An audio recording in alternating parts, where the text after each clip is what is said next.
So, as seasonal cycles become wobblier and migrations increasingly uncertain and food harvests even more unpredictable, wars rage, hurricanes land, and millions flee their homes, and police on black violence became so widely visible it passed the breaking point. As political vitriol flashes hotter and meaner, igniting millions with misogyny, fear, and hatred, and as the sweet waters of Mother Earth become too toxic to drink, and indigenous protectors gather from all directions, courageously standing on behalf to stop the plunder. For the sake of future generations and life on Earth, I have been listening for guidance. Life has taught me to look for patterns, to help me understand what's needed, to shift our culture, to reorient towards what's sacred and whole. The first way I learned taught me to balance my body, heart, mind, and spirit. Using those filters helped me to witness myself. It required listening to what my body knew and heeding my emotions and my intuition, as well as the reasoning of my mind. I noticed how often linear thought, strategic plans, and well-sequenced arguments tended to win the day. However, as I practiced inwardly, listening to my heart, body, dreams, and intuition, I found it helped to balance and calm my busy mind. As the poet Rumi wrote, "When I run after what I think I want, my days are a furnace of stress and anxiety. If I sit in my own place of patience, what I need flows to me and without pain. From this, I understand that what I want also wants me, is looking for me and attracting me." When I discovered how my gender identity affected my lived experience and learned how many women discounted the value of our dreams, our visions, and our emotional and physical intelligences, my frame of reference expanded. I recognized larger social correspondences to the imbalances that I'd previously only noticed within myself. I realized how frequently my embodied experience, feelings, and passion, my deep care for relationship and intuition were ascribed to the feminine and were considered soft and were diminished or dismissed. I saw how I'd bought into those biases and had come to internally undervalue those gifts. I'm also amused knowing that anyone who considers the practice of long-term relationship to be a soft skill clearly has not tried it.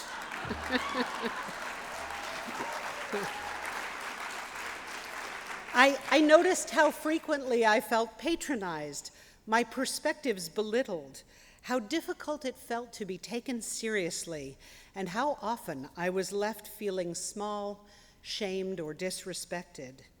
These past weeks, like so many other women, I've had the internal wound that began in my adolescence and teen years suddenly reopened.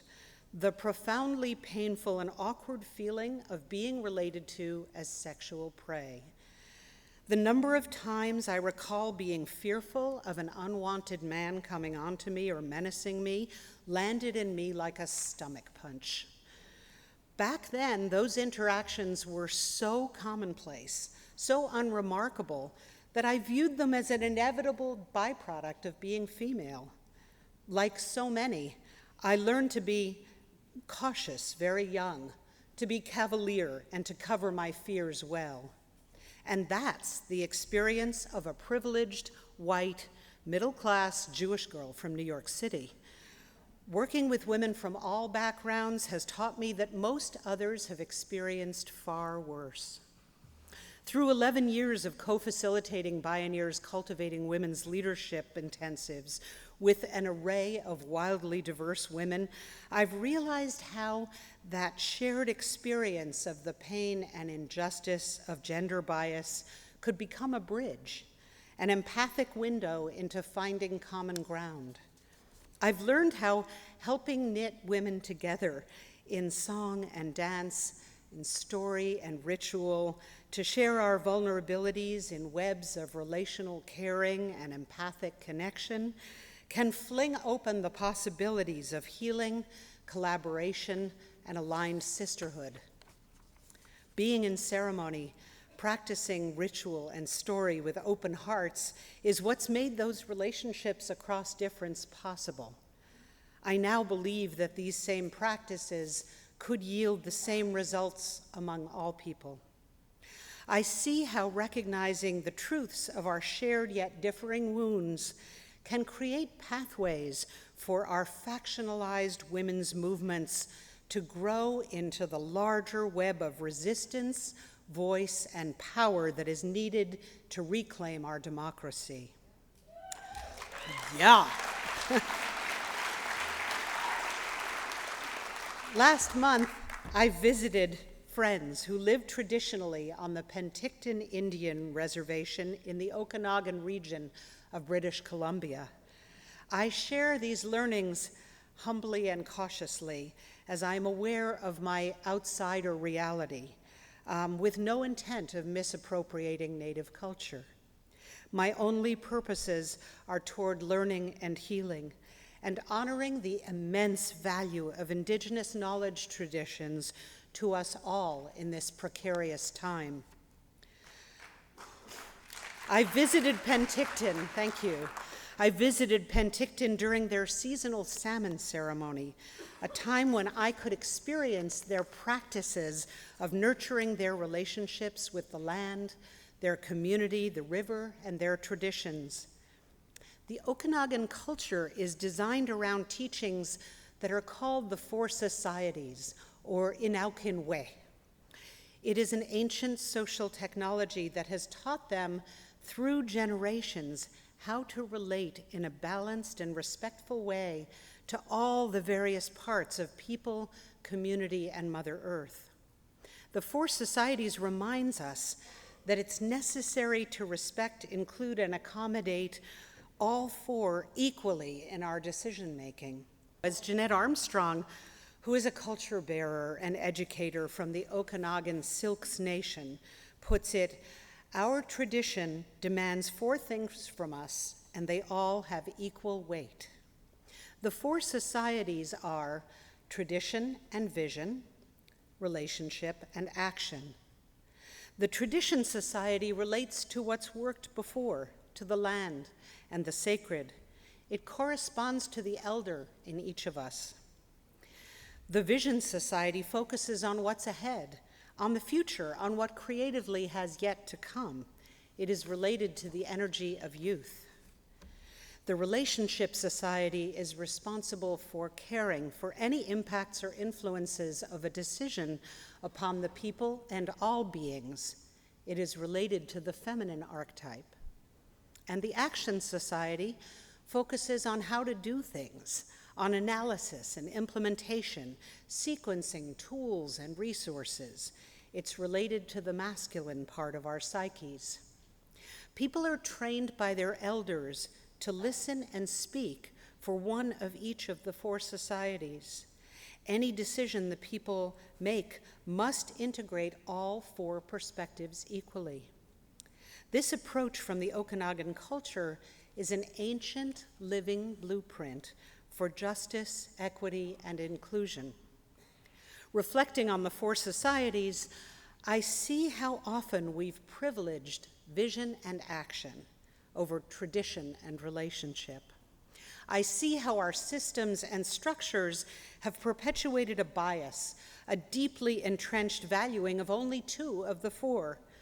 Vision and action have trumped tradition and relationship. In scanning for patterns among Indigenous philosophies, I see how deeply tradition, land, and relationship are valued. In the Okanagan language, for instance, the word they use for their bodies contains the word for land within it. We're not just part of the land, Jeanette writes. The land is us. From Tiokasin Ghost Horse, I learned that in the Lakota language, the word for soil means who we used to be. Imagine remembering that relationship to Mother Earth each time we mention soil. As Jeanette writes, when we include the perspective of the land and we include the perspective of relationships, people in the community change. The desire to secure material wealth and fear of not having enough things to sustain you disappear when you start realizing that people and community are there to sustain you. It gives you the most secure feeling in the world. That's what I call the relationship economy. Arriving at the salmon ceremony, we drove into a provincial park adjacent to the Okanagan River. The day sparkled with dappled sunlight, and the feast had just begun. While most of the people there were from the traditional tribal community, others included international students and locals who were curious or friends. Walking in, everyone I met was welcoming. Each person gazed into my eyes with warmth, curiosity, and dignity. Everyone was served, a couple of hundred of us, and the salmon was sweet and moist. Afterward, the salmon's bones and entrails were returned ceremonially with blessings to the river. There was a purification ceremony. To traditional drumming and ancient songs at the river's edge, a woman prayed as she cleansed each one in turn. Then, at an open mic, Okanagan cousins from Texas that had just come from Standing Rock spoke with pride of the determination of the protectors there, noting how many peoples from so many nations were gathering and praising how their Lakota friends were welcoming everyone, regardless of their background or color. Next came a giveaway, where this community, who have so little monetarily and are so wealthy culturally, distributed gifts to everyone assembled. 4 tarps were mounded high with goodies, and one by one, accompanied by traditional songs and the frolicking laughter of children, everyone was gifted. Generosity, kindness, and gratitude filled the air. When I left, I felt suffused with thankfulness. I had the sense that I'd experienced something of the preferred state that Buckminster Fuller spoke about, that state of equilibrium and reciprocity where all is in right relationship. Well, almost. I wept much of the way home to the US as I was overflowing with gratitude. May we have the humility to listen for guidance from the land, from our ancestors, and from our bodies and hearts, minds, dreams, and intuitions. May we then have the wisdom to hear it and act upon it, even if it comes from the least expected places. May we face this fractured young nation's history, built upon genocide and slavery, lies, broken promises, and domination, and choose for the sake of healing to walk through the fears, traumas, and fires needed for healing together. May we find the collective will, vision, and courage to decolonize our minds and hearts, reclaiming a balance of the masculine and the feminine, of tradition and vision, relationship and action in equal measure that flow through us each and all. May our partnership with the land, our mother, and the sweet and salty waters that flow in her veins, the winds and the clouds that caress her, and the fires that cleanse and restore her vitality become our devotional, long-term relationship practice. Women, amen. May it be so. Thank you.